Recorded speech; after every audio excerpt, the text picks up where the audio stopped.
NIO's actually crushing it. They're dominating with their sales, but a lot of folks are not recognizing this.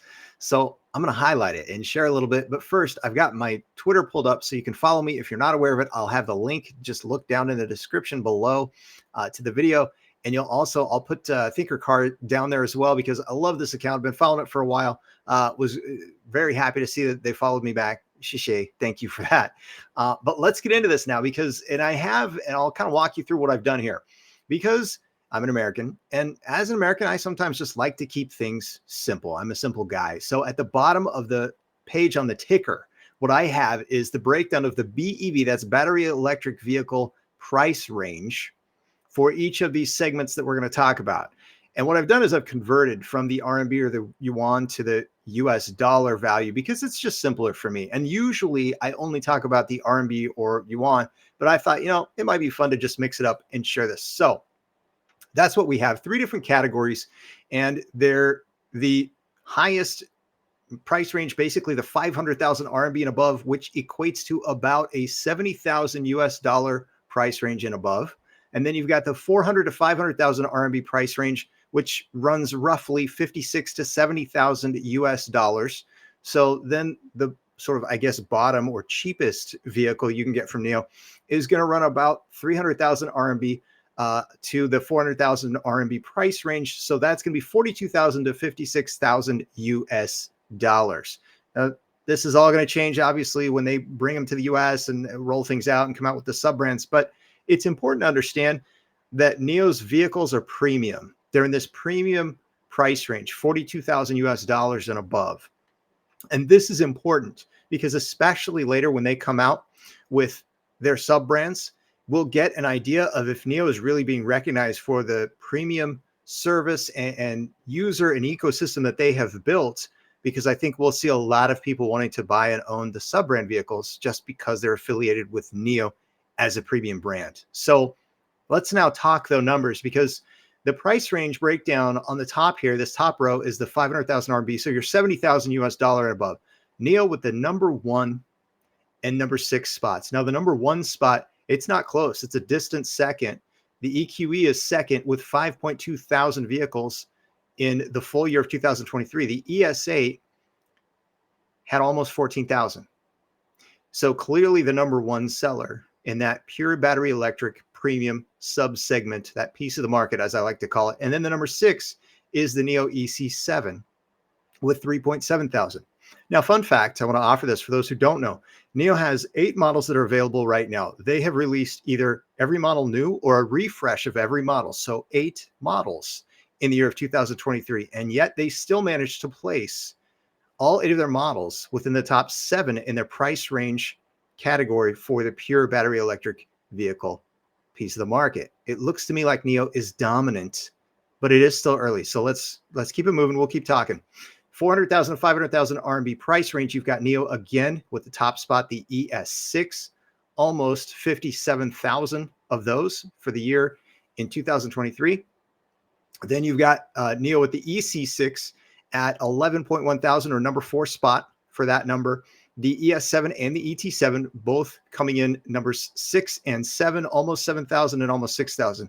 With the full year of these sales and better recognition, brand awareness, I'm really curious what we'll see from NIO, especially with things like the new fellows who've been hired in our training, who should be able to help the brand awareness, recognition, all the infrastructure build out. We should see these numbers go up in this year of 2024. I'm very excited to see what happens.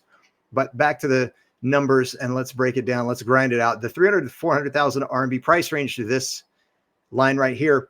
2 vehicles left, the ET5 and the ET5 Touring. Now, interestingly enough, what you've got here are basically 2 really kind of comparable and similar vehicles. The one at number 3, the other at number 5. I'm guessing, and I'm pretty sure some folks will agree, that the ET5 Touring actually took some of the sales that the ET5 would have had, because they're similar, but some people did prefer this model when it came out. If you've got a vehicle like this one, say the BMW iX3, and they're selling almost 40,000, they're in the number 2 spot in that kind of, $56,000 to $70,000 price range, US dollar wise. This is not a vehicle that has battery swap capabilities, which means every year the battery is getting older, and that is also taking down the value of the car versus the NIO vehicles, every one of which have battery swap capabilities. And here's what will happen, I think, in the next 5 to 10 years. The users, the consumers globally who have bought EVs are going to recognize the difference between something that can be separated from battery to shell, because the shell is going to maintain such a better value. And you're not stuck with basically an asset that's also a liability that's just going to lose its value as soon as that battery dies. I also wanted to share this so we can also do a little bit of a breakdown and overview of the NEV. This is new energy vehicles. And so what you'll see, or at least what I noticed right away, this is the higher price range down here, those three categories where NIO's positioned, and NIO's in the blue. So they're number two for the highest price range, that's 70,000 US dollar and above. They're number two also in the 56 to 70,000. And then the number three in the 42 to 56,000 US dollar price range. So who do we have? We've got Li Auto. Li Auto with no pure EVs yet being delivered, but they've done a phenomenal job getting to market and getting their name out there and selling a ton of vehicles. But they're hybrids. So what happens in the future in, let's say, 5 years or 10 years, when NIO has all of these partners who are also offering battery swappable vehicles that will basically hold their value longer, how are companies like Li Auto going to do? How about Tesla? What's Tesla going to look like then? This is a very interesting time. I think we're seeing things shift and change. And in the short term, I do understand why some folks are very attracted to some of these. There's an allure to companies like Li Auto, but I just frankly have never seen that there was a real comparison between Li Auto and NIO, for example.